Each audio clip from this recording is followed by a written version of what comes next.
Olá,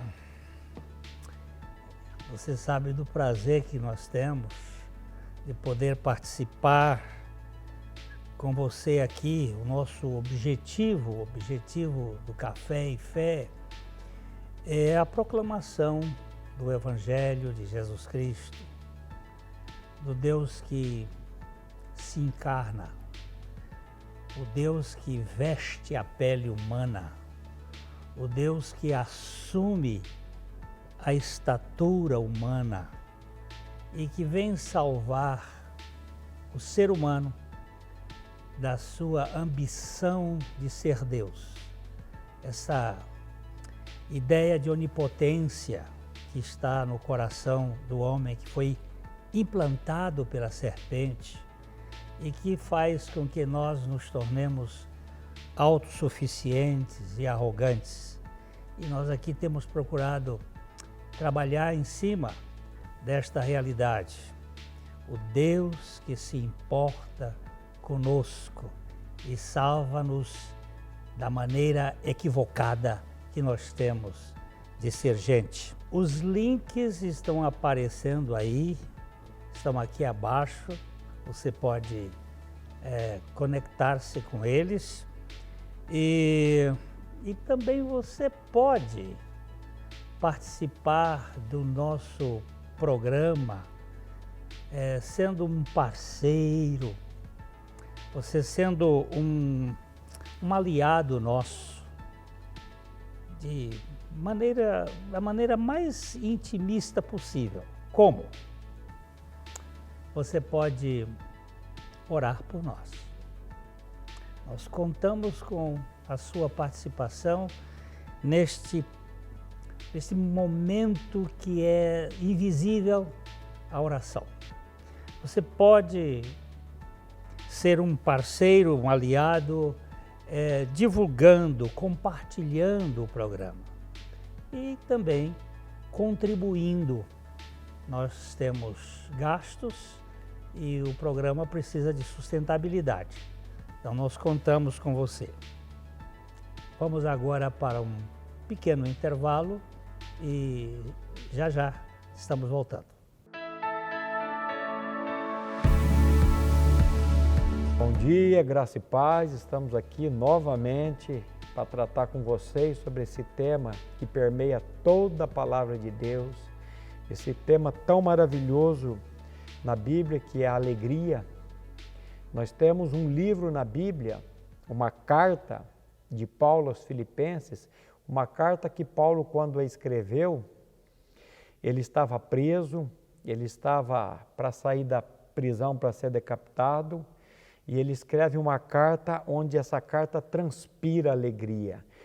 Hoje eu estive no hospital fazendo uma visita para um amigo que foi fazer uma cirurgia de vesícula, e nos exames os médicos acabaram descobrindo um câncer de estômago muito agressivo, e ele está fazendo o tratamento, vai começar com o tratamento de quimioterapia.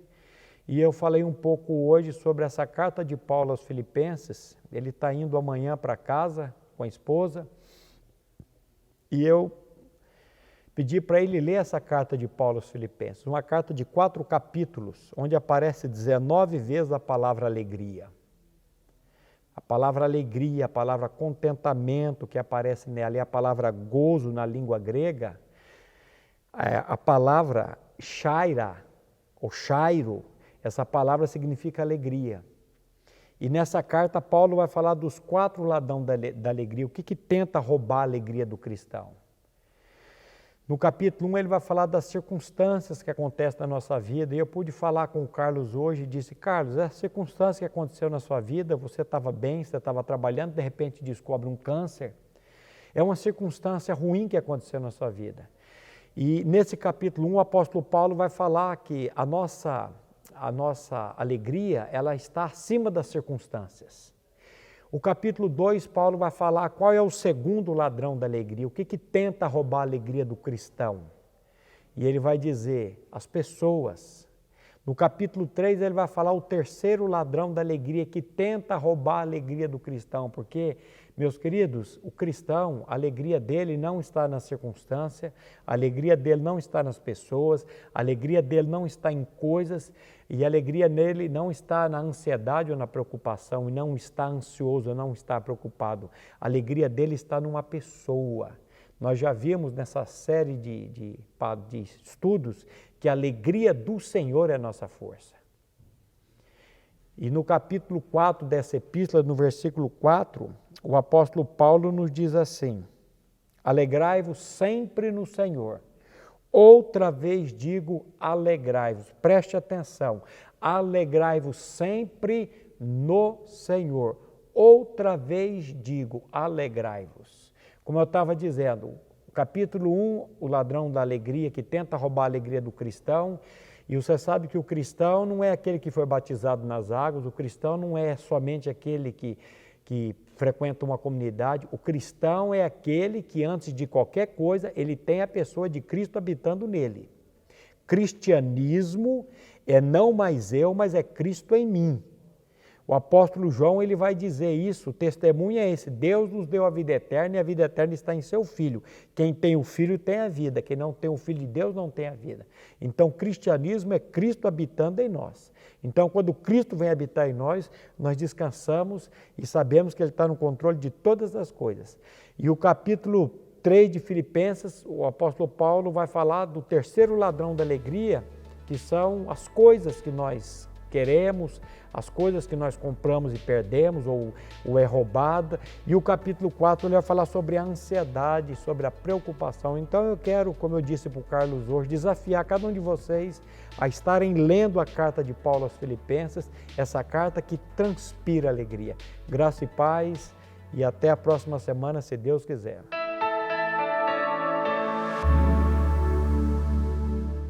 Ótica Higienópolis.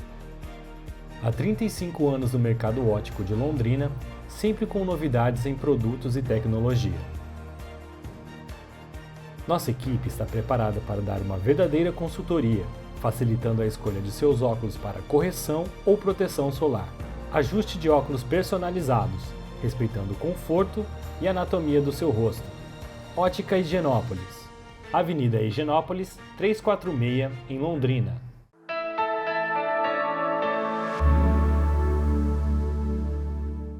Nós estamos caminhando aqui numa série Os Últimos Dias, Os Últimos Tempos.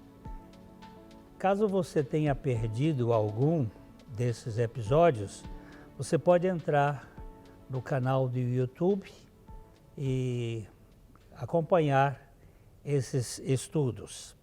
Vamos orar? Nosso Pai, conquista a nossa mente e coração para que nós conheçamos de fato a realidade espiritual de Cristo, da sua obra, da sua pessoa, e sejamos realmente transformados de meras criaturas tuas para sermos filhos teus.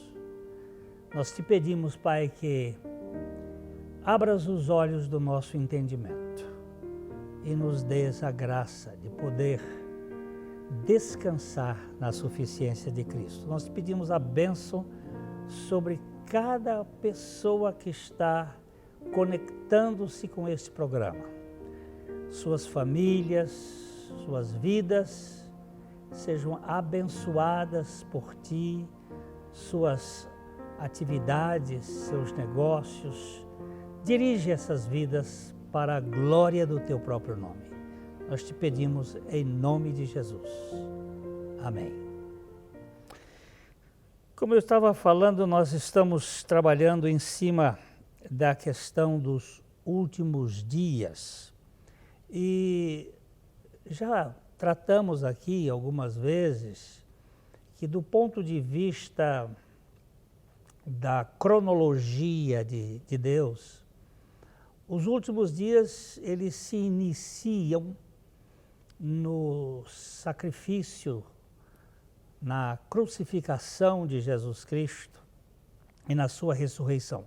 A partir partir daí, o profeta Joel, ele mostra que esse é o tempo até o fim, onde há uma ascendência de um pensamento diferente, uma postura anticristo muito forte e a expansão do cristianismo no nosso planeta azul. E de lá para cá, isto é, desde o sacrifício de Cristo, nós estamos caminhando para o desfecho, que seria a vinda do Senhor Jesus Cristo. Então, os últimos dias começaram no ano 30 da nossa era, foi quando o Senhor Jesus morreu, e no ano 2030 nós temos 2000 anos. Ou seja, do ponto de vista desta cronologia bíblica que diz que um dia para o Senhor é como 1000 anos, e 1000 anos como um dia, nós diríamos que nós estamos no segundo dia, estamos quase no término do segundo dia.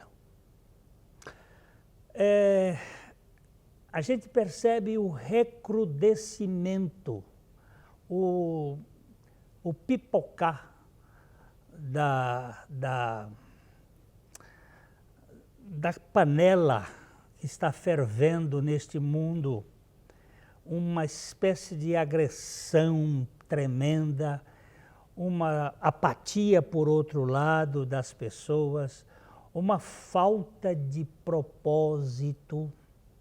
Nós encontramos da indolência, muita gente, a uma espécie de frenesi emocional de tantos outros. E este é o mundo que está avizinhando aí alguma coisa que é muito parecido com o que a Bíblia está dizendo, que seriam o fim dos últimos dias. Eu queria hoje abordar mais assim especificamente o que o Senhor Jesus Cristo disse sobre o seu retorno, que seria o ponto final que caracteriza esse tempo. Jesus estava ali na beirinha da cruz, ele havia tido uma reunião com os discípulos, ele havia participado da Páscoa judaica e depois ele inaugurou a ceia cristã, ele partiu o pão e ele disse, olha, isto é o meu corpo que é partido por vocês. Ele tomou o cálice e disse, esse cálice é o Novo Testamento, é o novo pacto no meu sangue, e vocês vão fazer estas coisas. E ele então entrou numa intimidade com os seus discípulos, numa linguagem muito, muito própria, e dizendo, olha, eu vou partir. E os discípulos ficaram meio apavorados, que era muito natural. O Judas saiu dali naquela hora, foi vender o Senhor Jesus para os saduceus e fariseus, e os discípulos ficaram assim meio perplexos. Jesus então ele dá uma pitada aqui, que ele diz assim, não fique perturbados, não se turbe o seu coração, creiam em Deus, creiam também em mim. Esse versículo de João capítulo 14, verso 1, ele é muito interessante. Primeiro ele focaliza o coração dos discípulos, que esse coração estava perturbado, sem chão, sem rumo. E ele diz, não se turbe o vosso coração. Credes em Deus. eles estavam crendo sempre em Deus, os discípulos, sem ver. Agora ele disse, creiam também em mim. Ele aqui se torna co-igual ou focaliza a sua identidade divina. Creiam em Deus, creiam também em mim. Nós, do ponto de vista da nossa fé, nós não podemos crer em nada que não seja Deus. Quando você acredita numa realidade que não é Deus, isso é idolatria. E então aqui Jesus disse, creiam em Deus e creiam também em mim. E aí ele afirma uma coisa interessante, ele diz, na casa do meu pai há muitas moradas. E se assim não fora, eu vos teria dito, pois vou preparar-vos lugar. Ele já havia falado isto com os discípulos, mas ele está aqui reforçando. Eu vou embora, mas eu vou preparar um lugar para vocês. E isto iria trazer uma nova perspectiva para eles. Este mundo não é a casa final de vocês. Este mundo não é o lugar que vocês vão viver forever, para sempre. Isto é uma passagem. E ele agora diz o seguinte, e quando eu for, e eu vos preparar o lugar, eu voltarei e vos receberei para mim mesmo, para que onde eu estou, estejais vós também. Eu vou parar aqui um instantinho e já eu quero voltar para a gente pensar o que Jesus estava dizendo, ou pelo menos o que eu penso que ele estava dizendo aos seus discípulos. Já, já.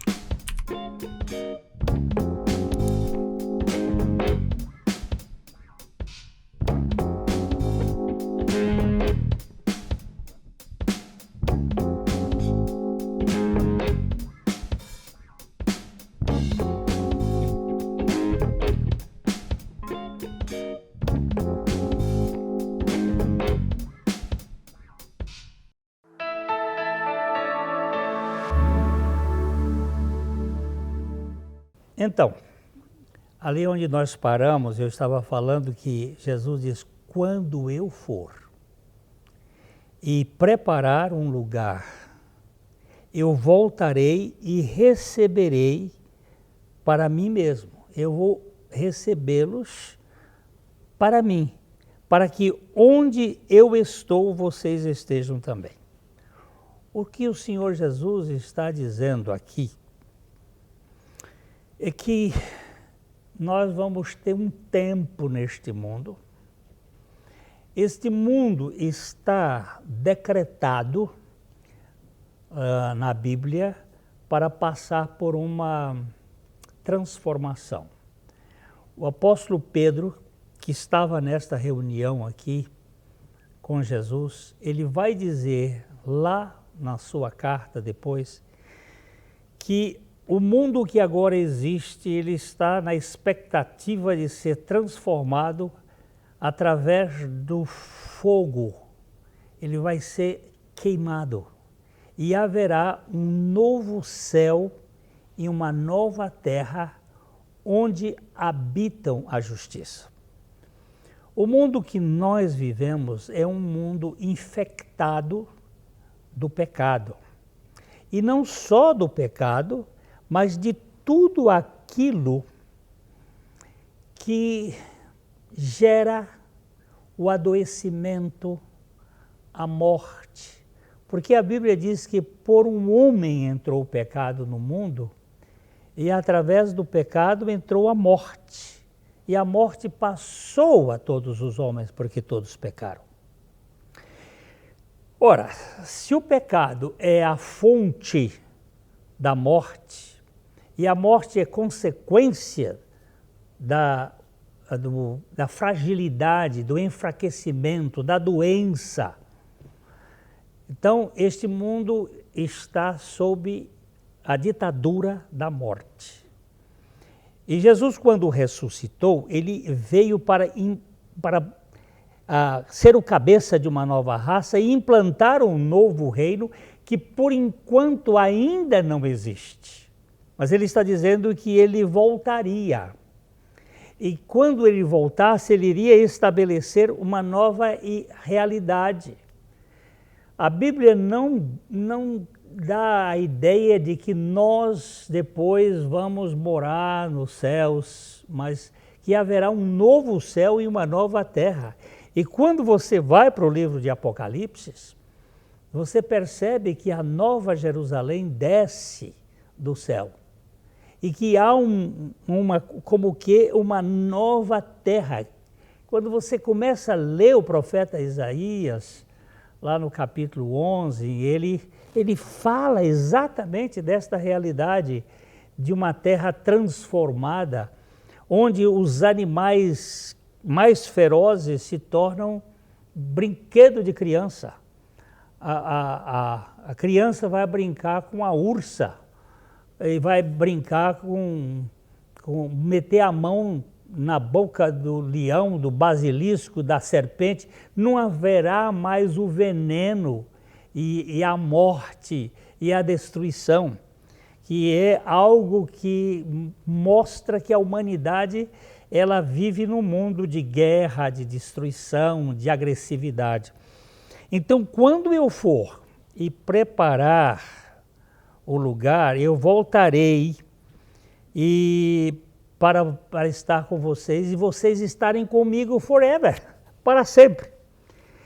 Mas como é que a gente vai chegar neste patamar de vida?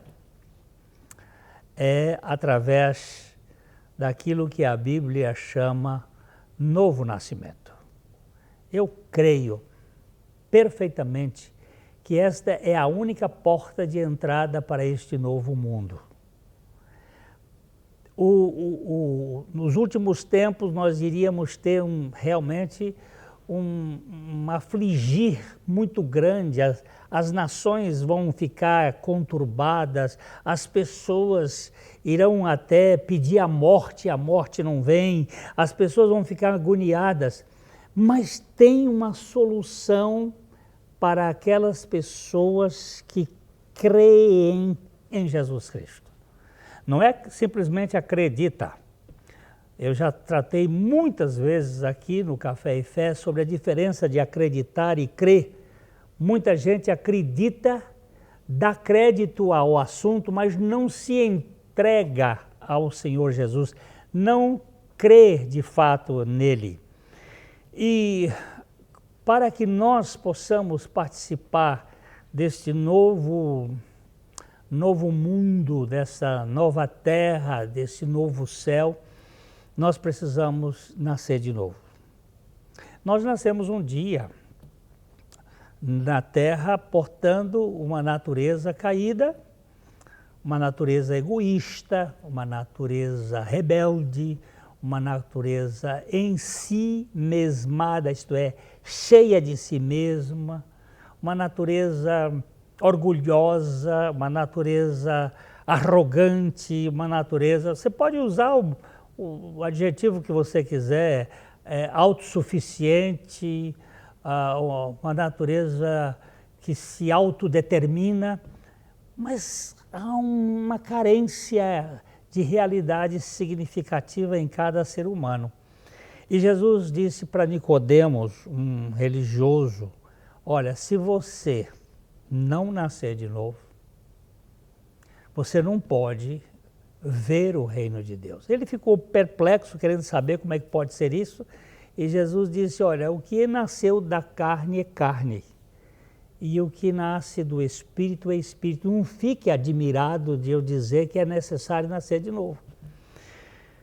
Esse novo nascimento só pode acontecer através de Jesus Cristo. Não é uma parceria ou uma participação num sistema religioso.